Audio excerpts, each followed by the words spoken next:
தமிழ்நாட்டிலிருந்து இந்தியாவில் அண்டை நாடான நேபாளத்திற்கு தமிழகத்திலிருந்து 57 பேர் கொண்ட குழு ஆன்மீக சுற்றுப்பயணம் மேற்கொண்டிருக்கின்றார்கள். கும்பகோணத்தைச் சேர்ந்த 16 பேர், சென்னையைச் சேர்ந்த 4 பேர், திருவாரூர் 2, நெய்வேலி 1, சிதம்பரம் 11 பேர், புதுச்சேரியில் 3 பேர், சூளகிரியில் 2 பேர், நாமக்கல்ல 1, மயிலாடுதுறை 7 பேர், தருமபுரி 2, திருவண்ணாமலை 1, திருச்சி 5 பேர், கிருஷ்ணகிரியில் 2 பேர் ஆக மொத்தம் 57 பேர் தமிழ்நாட்டிலிருந்து ஆன்மீக சுற்றுப்பயணம் மேற்கொள்வதற்காக நேபாளம் சென்றிருக்கின்றார்கள். அங்கே ரசுவா என்ற மாவட்டத்தில் நேபாள நாட்டில் ரசுவா என்ற மாவட்டத்தில் அங்கே மிகப்பெரிய பனிப்பாறை உருகி அந்த உருகிய நீர் ஓதே கோசி என்ற ஆற்றில் திடீர் என்று வெள்ளப்பெருக்கு ஏற்பட்டு இதில் சுமார் 1000 பேர் காணவில்லை என்று பத்திரிகையிலும் ஊடகத்திலும் செய்தியில் வந்து விடுகின்றன. இந்த திடீர் வெள்ளப்பெருக்கில் தமிழகத்திலிருந்து நேபாளம் நாட்டிற்கு சுற்றுப்பயணம் மேற்கொண்டவர்கள் இந்த வெள்ளத்திலே 37 பேர் அடித்து செல்லப்பட்டதாகவும் 27 பேர் அங்கே பத்திரமாக இருப்பதாகவும் செய்தியிலும் ஊடகத்திலும் செய்திகள் வந்து கொண்டிருக்கின்றன. அவை 37 பேர் காணாமல் போயிருக்கிறார்கள். அதை மீட்பதற்குண்டான நடவடிக்கை எடுக்க வேண்டும். 20 பேர் பத்திரமாக இருப்பதாக தகவல்கள் அவர்களையும் மீட்டெடுத்து தமிழகத்துக்கு கொண்டு வரப்பட வேண்டும். அது மற்றும் கோவையில் உள்ள ஈசா மையத்திலிருந்து சுமார் 77 பேர் ஆன்மீக சுற்றுப்பயணம் மேற்கொள்வதற்காக நேபாள் நாட்டில் சென்றிருக்கின்றார்கள். அவர்கள் என்ன ஆனார்கள் என்று தெரியவில்லை, தகவலும் கிடைக்கப்பெறவில்லை.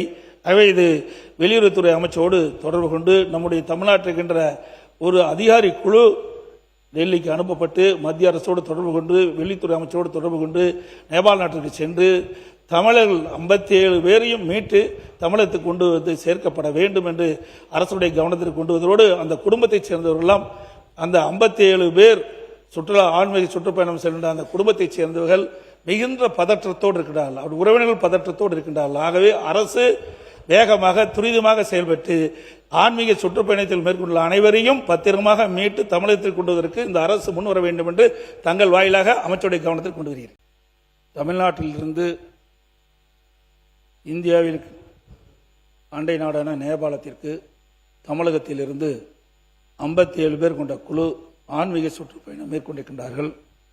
கும்பகோணத்தைச் சேர்ந்த 16 பேர், சென்னையைச் சேர்ந்த 4 பேர், திருவாரூர் 2, நெய்வேலி 1, சிதம்பரம் 11 பேர், புதுச்சேரியில் 3 பேர், சூளகிரியில் 2 பேர், நாமக்கல்ல 1, மயிலாடுதுறை 7 பேர், தருமபுரி 2, திருவண்ணாமலை 1, திருச்சி 5 பேர், கிருஷ்ணகிரியில் 2 பேர் ஆக மொத்தம் 57 பேர் தமிழ்நாட்டிலிருந்து ஆன்மீக சுற்றுப்பயணம் மேற்கொள்வதற்காக நேபாளம் சென்றிருக்கின்றார்கள். அங்கே ரசுவா என்ற மாவட்டத்தில் நேபாள நாட்டில் ரசுவா என்ற மாவட்டத்தில் அங்கே மிகப்பெரிய பனிப்பாறை உருகி அந்த உருகிய நீர் ஓதே கோசி என்ற ஆற்றில் திடீர் என்று வெள்ளப்பெருக்கு ஏற்பட்டு இதில் சுமார் 1000 பேர் காணவில்லை என்று பத்திரிகையிலும் ஊடகத்திலும் செய்தியில் வந்து விடுகின்றன. இந்த திடீர் வெள்ளப்பெருக்கில் தமிழகத்திலிருந்து நேபாளம் நாட்டிற்கு சுற்றுப்பயணம் மேற்கொண்டவர்கள் இந்த வெள்ளத்திலே 37 பேர் அடித்து செல்லப்பட்டதாகவும் 27 பேர் அங்கே பத்திரமாக இருப்பதாகவும் செய்தியிலும் ஊடகத்திலும் செய்திகள் வந்து கொண்டிருக்கின்றன.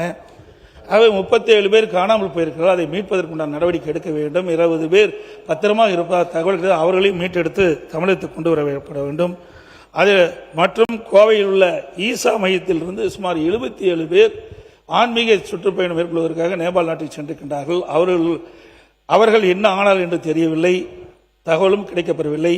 ஆகவே இது வெளியுறவுத்துறை அமைச்சரோடு தொடர்பு கொண்டு நம்முடைய தமிழ்நாட்டிற்கின்ற ஒரு அதிகாரி குழு டெல்லிக்கு அனுப்பப்பட்டு மத்திய அரசோடு தொடர்பு கொண்டு வெளியுறவுத்துறை அமைச்சரோடு தொடர்பு கொண்டு நேபாள் நாட்டிற்கு சென்று தமிழர்கள் 57 பேரையும் மீட்டு தமிழகத்துக்கு கொண்டு வந்து சேர்க்கப்பட வேண்டும் என்று அரசுடைய கவனத்திற்கு கொண்டு வந்ததோடு அந்த குடும்பத்தைச் சேர்ந்தவர்களெல்லாம் அந்த 57 பேர் ஆன்மீக சுற்றுப்பயணம் சென்ற அந்த குடும்பத்தைச் சேர்ந்தவர்கள் மிகுந்த பதற்றத்தோடு இருக்கிறார்கள். அவர் உறவினர்கள் பதற்றத்தோடு இருக்கின்றார்கள். ஆகவே அரசு வேகமாக துரிதமாக செயல்பட்டு ஆன்மீக சுற்றுப்பயணத்தில் மேற்கொண்டுள்ள அனைவரையும் பத்திரமாக மீட்டு தமிழகத்தில் கொண்டு வருவதற்கு இந்த அரசு முன் வர வேண்டும் என்று தங்கள் வாயிலாக அமைச்சருடைய கவனத்தில் கொண்டு வருகிறது.